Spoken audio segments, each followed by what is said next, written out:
Bueno, pues hemos estado cada primero de mes dando un repaso a uno de los mandamientos y ya llegamos hoy al 9º, o sea que ya se está acabando. Si Dios quiere, el próximo mes cerraremos este ciclo con el 10º mandamiento. Y en este repaso yo voy a leer de nuevo en Éxodo capítulo 20, los versículos 1 al 17, porque nuestra referencia es siempre lo que dice la palabra de Dios, no lo que yo pueda opinar. Mal asunto sería ese. Así que vamos a leer Éxodo capítulo 20, versículos 1 al 17. En primer lugar aparece lo que se llama técnicamente el preámbulo de la ley, versículos 1 y 2. Y dice así: y habló Dios. Esto es importante, es una frase muy breve, y habló Dios. Es Dios quien habló. No fue Moisés, a pesar de que se le llama la ley mosaica, pero en realidad es la ley de Dios. Y habló Dios todas estas palabras, diciendo: yo soy Jehová tu Dios, o soy tu Dios, y también se puede interpretar yo soy el Dios, el único, que te saqué de tierra de Egipto, de casa de servidumbre. O sea, yo soy el único Dios y soy el que te he salvado, el que he hecho de ti, que eras un esclavo, el pueblo, y ahora eres un pueblo libre y además eres mi pueblo. Y entramos en los mandamientos. Primer mandamiento, versículo 3.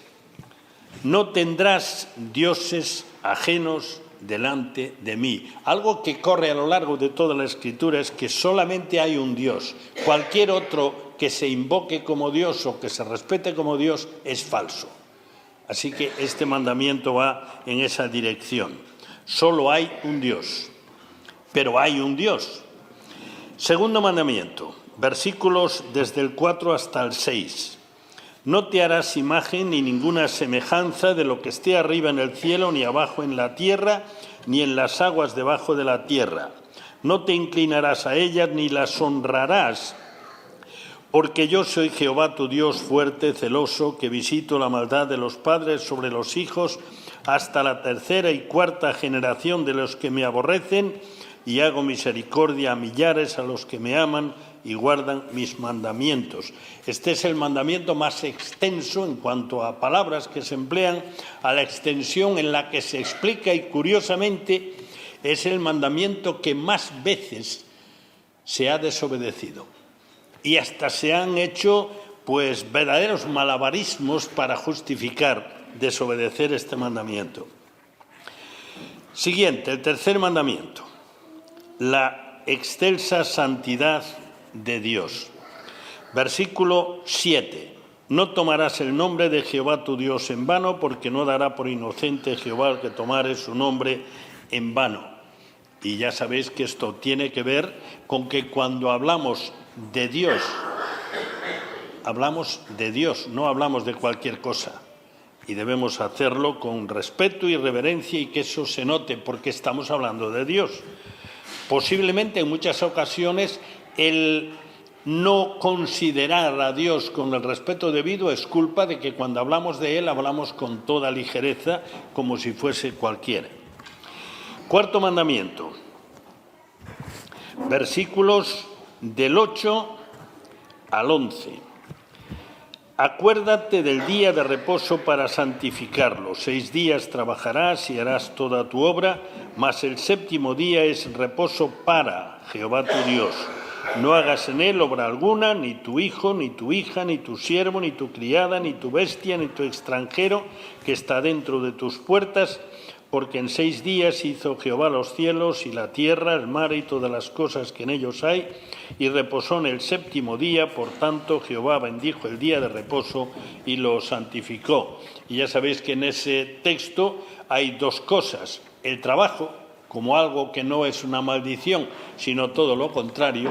Dios instituye el trabajo, bendice el trabajo, pero también hay dirigir a Dios el tiempo de descanso. Y esto lo tenemos un poquito más despistado, porque vivimos en una generación en la cual el disfrute está por encima de todo. Si no disfrutas, si no eres feliz, no merece la pena vivir. Eso es un mensaje social de nuestros días, en particular de nuestros días. Así que viene bien recordar esto, que en nuestro tiempo debemos tener siempre en cuenta a Dios y mucho más en nuestro tiempo libre. Quinto mandamiento, un mandamiento para los hijos, y todos somos hijos como recordábamos en su día. Versículo 12, honra a tu padre y a tu madre para que tus días se alarguen en la tierra que Jehová tu Dios te da. Séptimo mandamiento, la vida. No matarás. Pero sexto mandamiento. Séptimo, el matrimonio ante Dios. No cometerás adulterio. Octavo mandamiento, la propiedad ante Dios. No hurtarás. Noveno, que es el que veremos hoy, así que nos lo saltamos y vamos al décimo porque volveremos al noveno. En el décimo mandamiento es nuestros pensamientos ante Dios.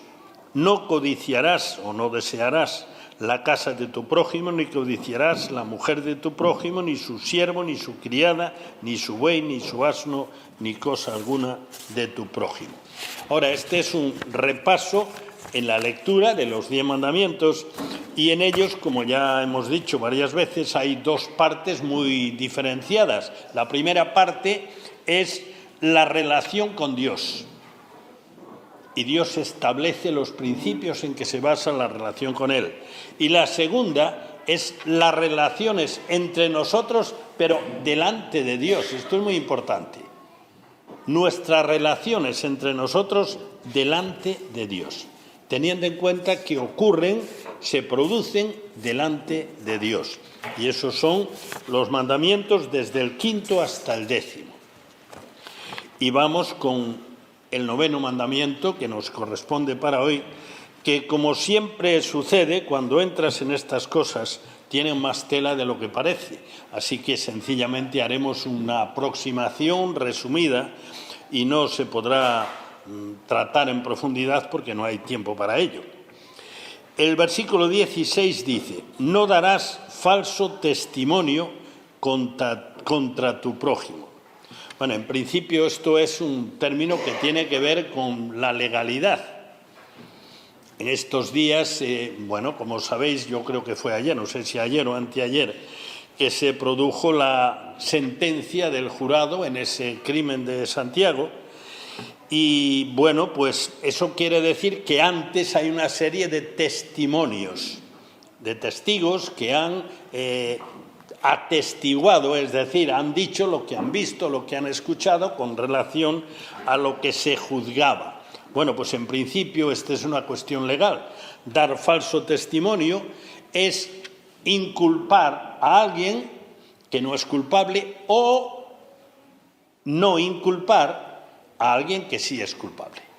Es decir, tú sabes que ha ocurrido algo que es un delito y sin embargo dices que no lo has visto, que no lo conoces, que no lo sabes, o lo contrario, cuando no ha pasado nada y sin embargo acusas y ante un tribunal dices sí, es culpable porque yo he visto, he escuchado, yo sé, eso sería un falso testimonio. Por otra parte, en este mandamiento hay algo más. Esto en principio sería lo esencial, una acusación falsa. Pero hay algo más. Hay los chismes, la murmuración, hay las mentiras y hay otra cosa que suele pasarnos bastante desapercibida. El daño que pueden hacer las palabras, lo que decimos, o el bien. Yo podría deciros que hay palabras, cosas que me han dicho siendo un niño muy pequeño que están perfectamente nítidas en mi mente y que no se van y que han tenido una influencia positiva o negativa, porque hay más de una. Así que las recuerdo perfectamente y recuerdo el efecto que han hecho en mí. Así que vamos a ver los tres aspectos que podemos ver así, aunque no sea muy en detalle, acerca de este noveno mandamiento. El primero de ellos, que es el esencial, acusar falsamente. El segundo, que será murmurar o cotillear o hablar de alguien que no está presente en sentido negativo. Y el tercero, las mentiras. No podemos hacerlo a fondo, pero yo creo que algunas cosas pueden quedar bastante claras.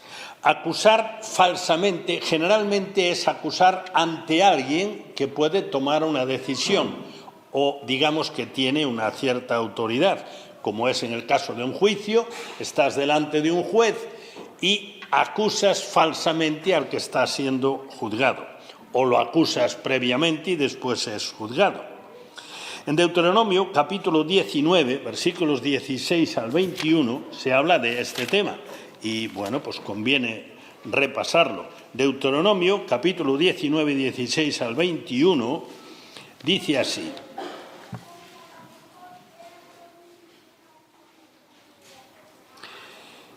Cuando se levantare testigo, esto es un desarrollo de la ley, de este mandamiento, cuando se levantare testigo falso contra alguno para testificar contra él, entonces los dos litigantes se presentarán delante de Jehová y delante de los sacerdotes y de los jueces que hubieren aquellos días, y los jueces inquirirán bien, y si aquel testigo resultase falso, y hubiese acusado falsamente a su hermano, entonces haréis con él como él pensó hacer a su hermano, y quitarás el mal de en medio de ti. Y los que quedaren oirán y temerán, y no volverán a hacer más maldad semejante en medio de ti.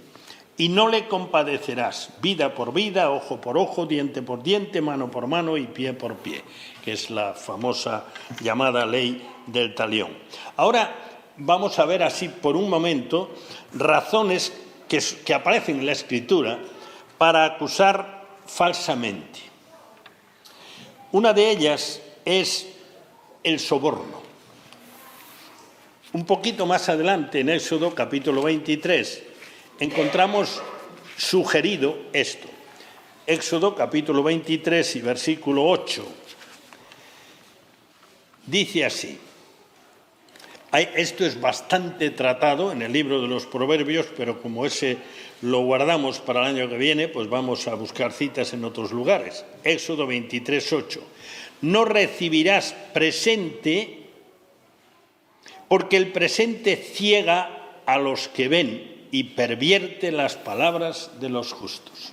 Seguramente que todos tenéis presente la cantidad enorme de acusaciones que se han producido en nuestro país con respecto a cargos públicos por haber recibido regalos y porque se supone, y en algunos casos parece que se demuestra, que esos regalos han torcido sus decisiones. Así que esta es una de las razones de las acusaciones falsas, es recibir soborno. Otra razón puede ser la imposición, y hay un caso bíblico que es muy notable. Os acordaréis que, además lo vimos en su día viendo la biografía del rey Acab, os acordaréis que Acab en un cierto momento dijo, oye, aquí al lado hay una finquita que está guay, me gusta. Aquella finquita era de un señor. Entonces él fue a hablar con el señor, oye, mira, a mí me gusta tu huerto y me gustaría comprártelo o cambiártelo por otro. Pero el señor aquel dijo, no, lo siento mucho. Esta es la herencia de mis padres. ¿Os acordáis cómo se llamaba aquel señor, verdad? Nabot. Bueno, pues aquel señor dijo, no, esto para mí es muy preciado, así que nanáis. Entonces el rey Acab, eso de que un súbdito que estaba allí, un don nadie, le dijese no, pues se fue para casa enfadadísimo. Y llegó aquel talento de mujer que era Jezabel y le dijo, ¿cómo? ¿Tú enfadado? ¿Tú triste? ¿Qué va? No te preocupes, esto lo arreglo yo en un pispás. Efectivamente, se fue a la gente importante de por allí y le dijo, mira, vosotros vais a acusar a este hombre de que ha blasfemado contra Dios y ya sabéis la sentencia, hay que apedrearlo y ya está todo arreglado. Bueno, eso no se lo dijo a ellos, eso lo dijo a Acab después. Así que les impuso acusar falsamente. No penséis que es tan raro esto, ¿eh? No de esa manera, pero eso de condicionar un testimonio no es tan raro. Y a lo mejor os ha sucedido alguna vez. Bueno, Nabot acabó muerto y Jezabel llegó. Acá, mira, ahí tienes el huerto, ¿ves? Ya está. No sé si Acab preguntó cómo había sido, se enteró y si le prestó o no. Pero sí que se quedó con el huerto. Hay otra posible razón para acusar falsamente. Y esto es grave, el odio. ¿Os acordáis lo que pasó en el caso de Daniel, el profeta Daniel? O el gobernante Daniel, en ese momento tenía un cargo muy alto. Y en el capítulo 6 de Daniel se nos cuenta cómo quisieron, digamos que cargarse a Daniel. Daniel, capítulo 6, versículos 3 y 4, y he procurado que las lecturas sean muy breves para que podamos hacerlas, dice: Daniel era superior a esos sátrapas y gobernadores, porque había en él un espíritu superior y el rey pensó en ponerlo sobre todo el reino. Es decir, en medio de una serie de gobernantes de áreas o de provincias, pues Daniel era uno de ellos, pero tenía tal capacidad y tal valía que el rey estaba pensando, y lo dijo, es evidente, ponerlo como superior a todos los demás, como supervisor de los otros todos. Versículo 4. Entonces los gobernadores y sátrapas buscaban ocasión para acusar a Daniel en lo relacionado al reino, pero no podían hallar ocasión alguna o falta, porque él era fiel y ningún vicio o falta fue hallado en él. Entonces dijeron a aquellos hombres: no hallaremos contra este Daniel ocasión alguna para acusarle. Qué hermoso es este testimonio, ¿eh? Este era un buen testimonio. Si no la hallamos contra él en relación con la ley de su Dios. Así que ya sabéis, fabricaron el motivo para poder acusarle, y eso es lo que hicieron. Bueno, esto es por odio, pero esto se puede dar en nuestro día a día. Que nuestra mente sea oscurecida por una situación y hagamos acusaciones falsas. Esto puede ocurrir en cualquier ámbito. O sea que no echemos balones fuera, porque a lo mejor están en nuestro campo. Hay otra razón, la envidia. ¿Os acordáis que cuando el Señor Jesús es entregado, se nos dice en el capítulo 27 de Mateo que Pilato sabía que lo habían entregado por envidia?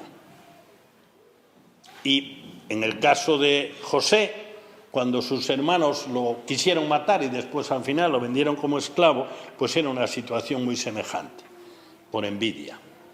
O sea, cuando alguien destaca mucho a mi lado, pues a ver si puedo cargármelo de alguna manera, y una manera es acusarle falsamente. Ahora, ¿dónde se producen estas situaciones? Porque estas situaciones se producen. ¿En qué entorno se producen? Bueno, pues yo sugiero unos cuantos. En la familia. En la familia se hacen acusaciones falsas.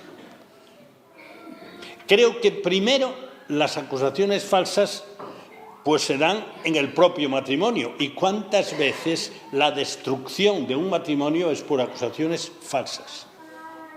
Pero en fin, cada uno sabe su propia historia, pero se pueden producir, y se producen de hecho.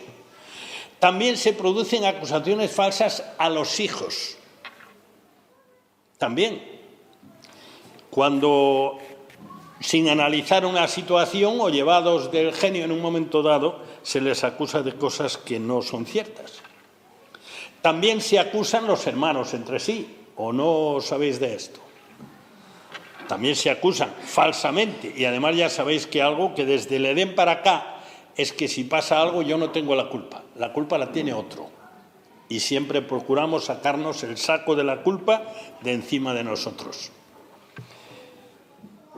También se producen acusaciones en el trabajo.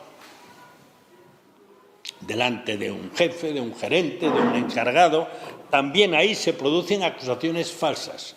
¿Y cuántos casos hay cuando alguien quiere medrar y quiere alcanzar puestos, hace un show de fidelidad y acusa a otro de infidelidad cuando es todo lo contrario? Y a veces se salen con la suya. También hay acusaciones falsas en el ámbito de la Iglesia. A veces no son del todo, sino que son a medias, como la primera gran mentira de la historia. Así que, por lo tanto, las acusaciones falsas sí que se dan y podemos vernos implicados en ellas. Y esto es ir directamente contra este mandamiento. Pero hay otra acusación que a lo mejor no nos imaginamos. Acusar a Dios. ¿Alguna vez habéis acusado a Dios? ¿Qué va? No, ni hablar. Bueno, el capítulo 1 de Malaquías es un relato de acusaciones contra Dios. Y en realidad el profeta demuestra que lo que había era todo lo contrario. Es que el pueblo no tomaba a Dios en serio. Así que pasaban de Dios, minusvaloraban a Dios. ¿Pero se puede acusar a Dios? Pues sí se puede, y se hace. Yo voy a empezar por algo muy común que además yo creo que lo habéis mencionado en más de una ocasión. Se puede acusar a Dios de injusto. Empezando, mira, hoy está un día guay, ¿no? Pero si estuviese un día de lluvia, de viento, pues a lo mejor, ¡qué tiempo hace! Vamos, como si el tiempo lo fabricase alguien que es que nos tiene inquina y quiere ver si lo pasamos mal. ¿No será una acusación contra Dios? Acusamos a Dios de muertes. Y hasta hay personas que se derrumban en su fe porque alguien ha muerto repentinamente en un accidente, por ejemplo. Solemos decir por qué Dios permite, pero a veces hay una acusación velada.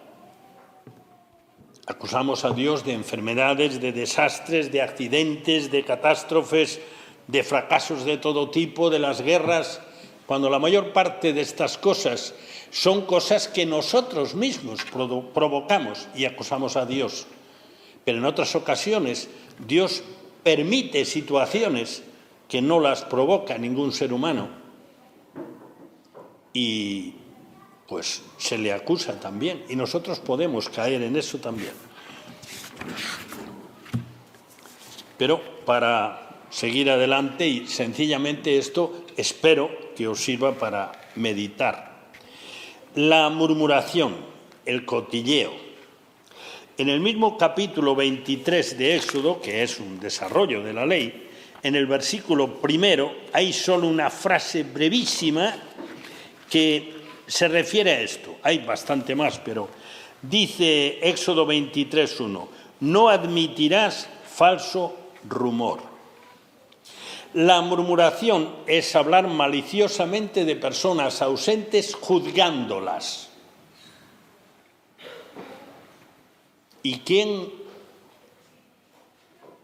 pone la mano en el fuego de que nunca ha hecho esto? Yo no la pongo, pero a lo mejor vosotros todos sí. ¿Quién no ha juzgado a alguien que no está presente, opinando sobre sus palabras, sobre su comportamiento, para mal o negativamente, no solo, sino falsamente? Porque cuando se juzga a alguien sin tener todos los datos, pues lo más normal es que patines, que te equivoques, que hagas un juicio inadecuado.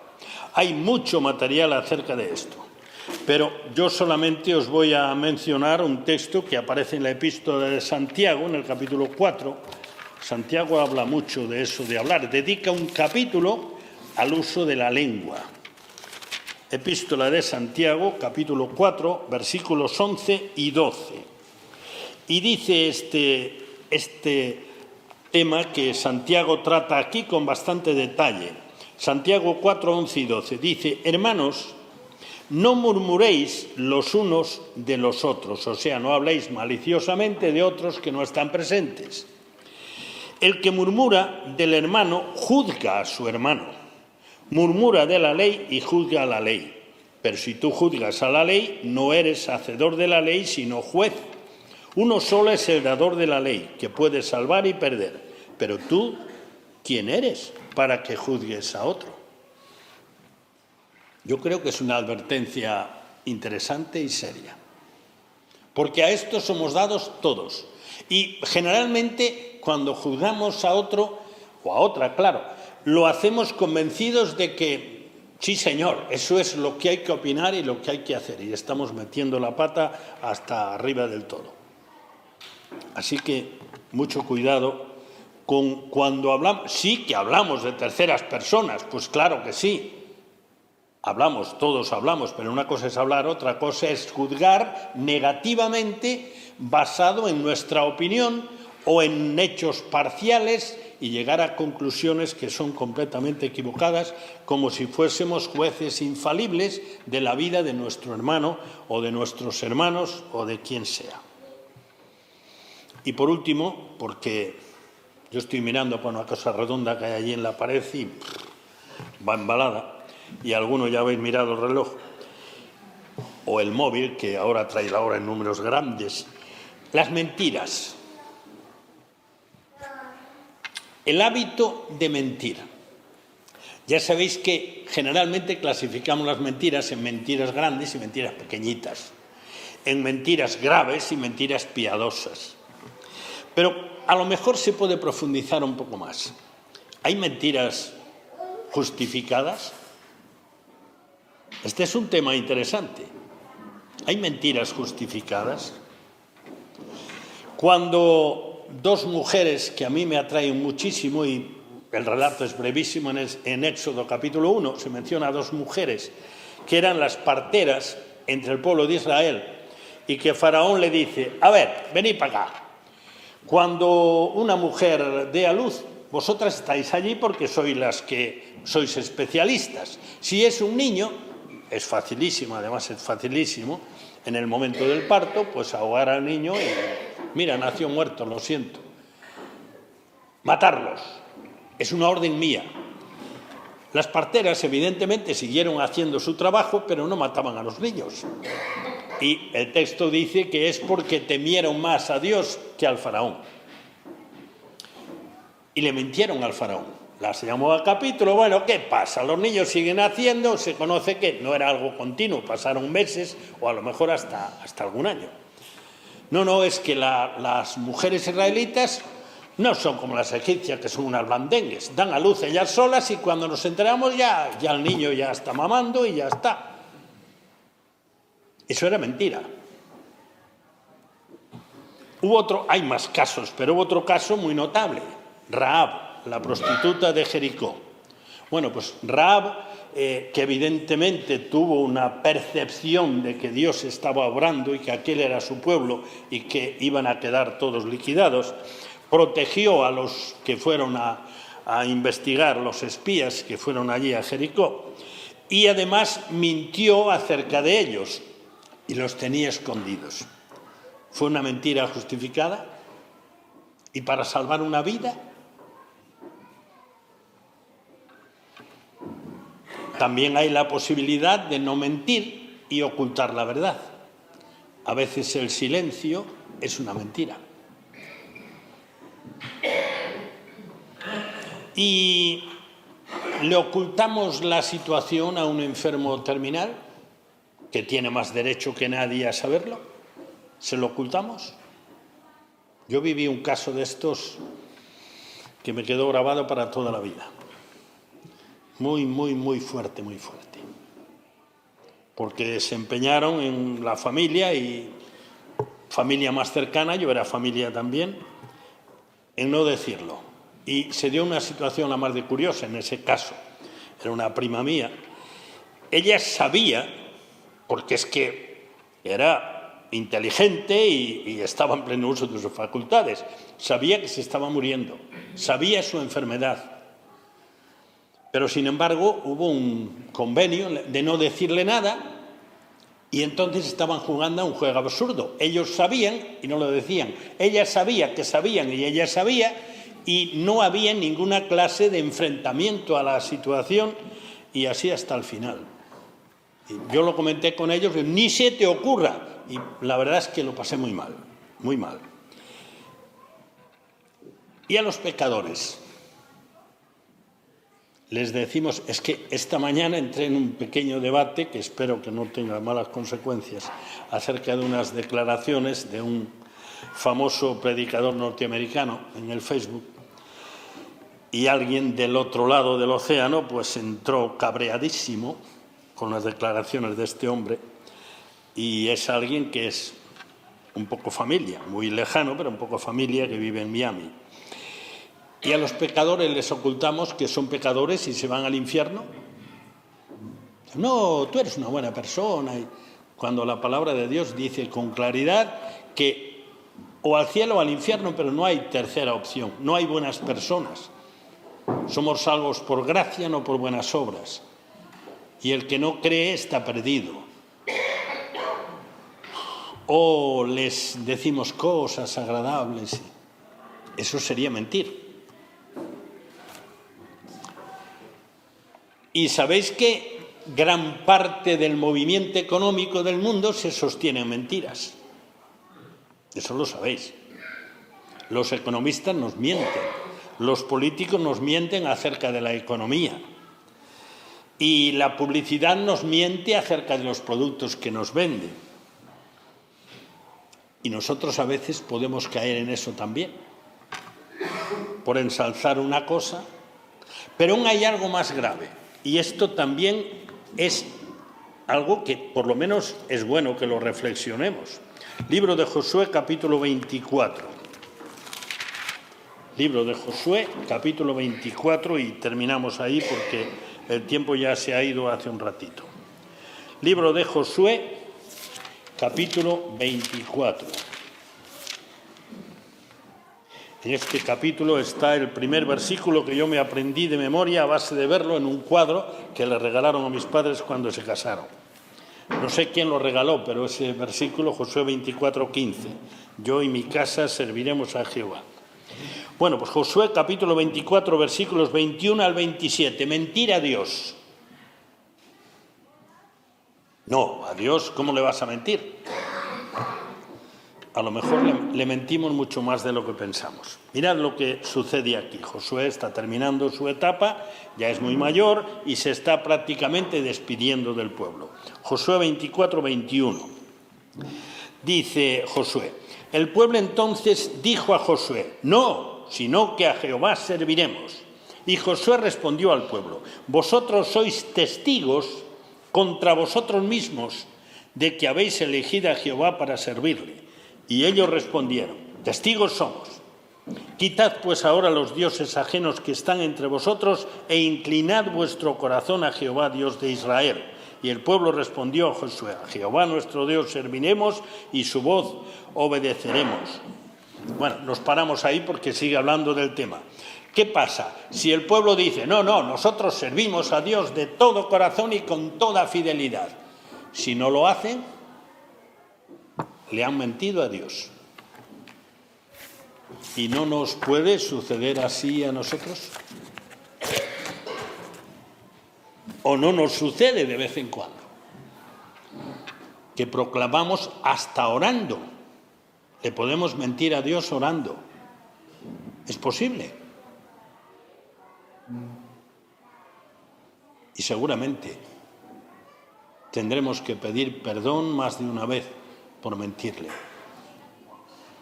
por manifestar una fidelidad que no es,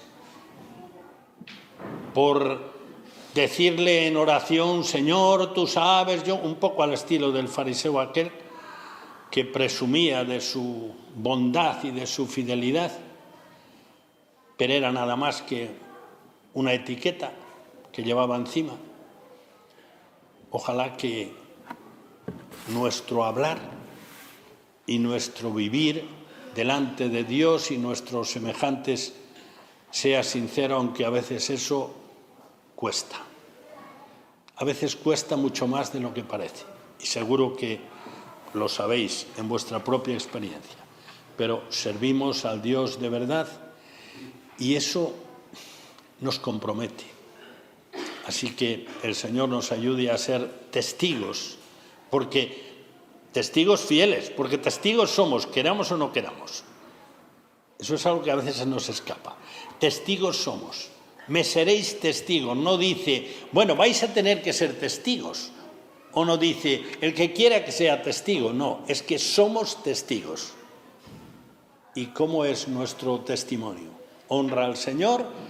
¿Es verdad o miente? El Señor nos ayude a reflexionar, porque esto no es para despacharlo en 5 minutos ni en 35. Vamos a orar. Señor nuestro Padre, te damos gracias por poder detenernos en detalles de tu palabra y la verdad es que nos sentimos mal. Nos sentimos mal porque nos descubres por dentro y estamos incómodos, porque nos damos cuenta de cuántas veces fallamos y a veces no es sin querer, a veces es queriendo. Señor, perdónanos y ayúdanos a enderezar nuestra biografía, nuestro testimonio delante de ti. En el nombre de Jesús.